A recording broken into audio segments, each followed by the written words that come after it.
Hallo und herzlich willkommen, greetings and welcome, ich dein Hozat in the next episode of our journey to Sovngarde.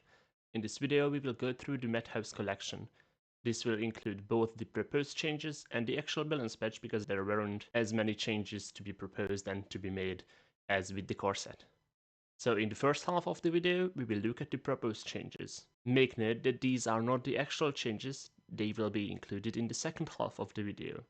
The proposed changes feature all proposed changes from all the balance committee members. There might be 2 or 3 versions of a card on the screen that I will show you, and then in the second half I will show you which version did make it into the tabletop simulator version of the game. For Forsaken Champion, we had 2 versions of the changes. The first will change the cost, the second will change the stats. If the cost Forsaken Champion becomes a 4 cost, while with the stats, it will be a 4-4. Forsaken Champion currently isn't really a used card. I have only seen it in North Tribal. While the effect should be powerful, since it is a Divine Fervor on a 3-3 right now, because of the restriction to Tribal, it hasn't really seen play. In my opinion, a 4-cost 3-3 would be more powerful than a 5-cost 4-4. I have only seen Shivering Apothecary in some meme support mage builds. There is a proposed change to reduce the cost from 4 to 3. Keep in mind that the elixir this summons could be a 1 to 5 cost, 1 being Elixir of Vitality, the one gaining health, and 5 being Elixir of Deflection, the one that gives ward to a creature. Someone felt like reminiscing and pushed to change the cost on his grove from 4 to 3. Of course, there was a good reason his grove got nerfed to 4.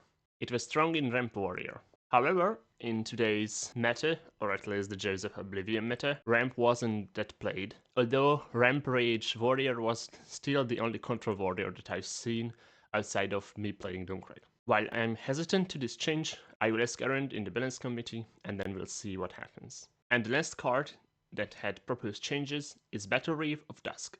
As you can see, there were quite a few differing opinions on how this card should be changed. To not reduce the size of the card, I decided that we will change all of these and not leave one unchanged. Otherwise, I would have to reduce the images. The first change affects both stats.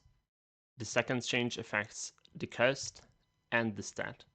The third change affects the health, while the fourth affects the power. If we leave the cost at 6, we could make Battle Reeve of Dusk a 4-4.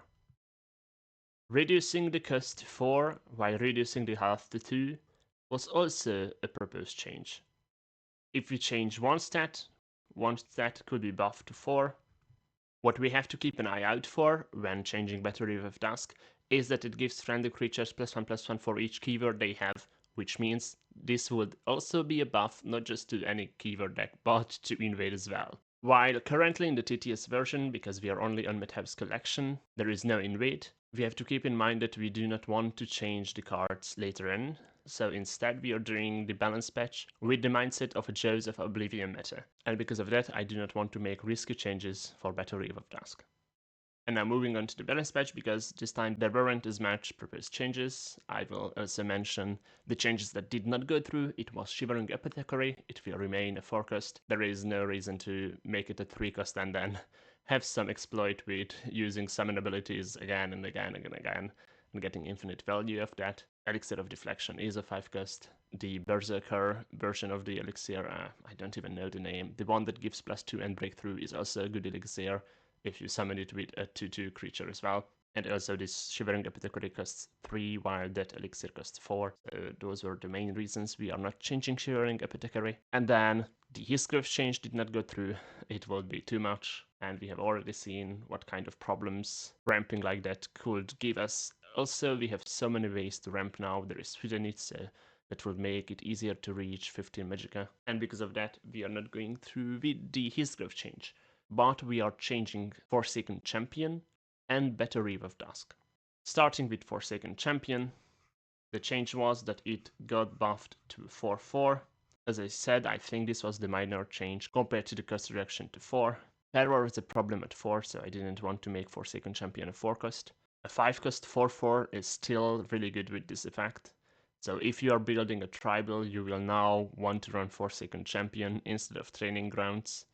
And then the change to Better River of Dusk is that the power got buffed to 4, but the health remains at 3. So this means that in aggressive keyword heavy decks, you can run Better River of Dusk, but it will be still removed by an Ice Storm. And these are all the changes to the Madhouse collection.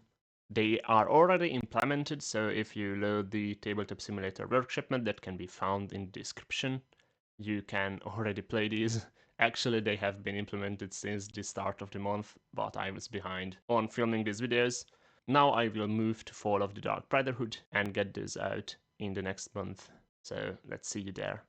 Until then, servus und farewell, Isten óvjon.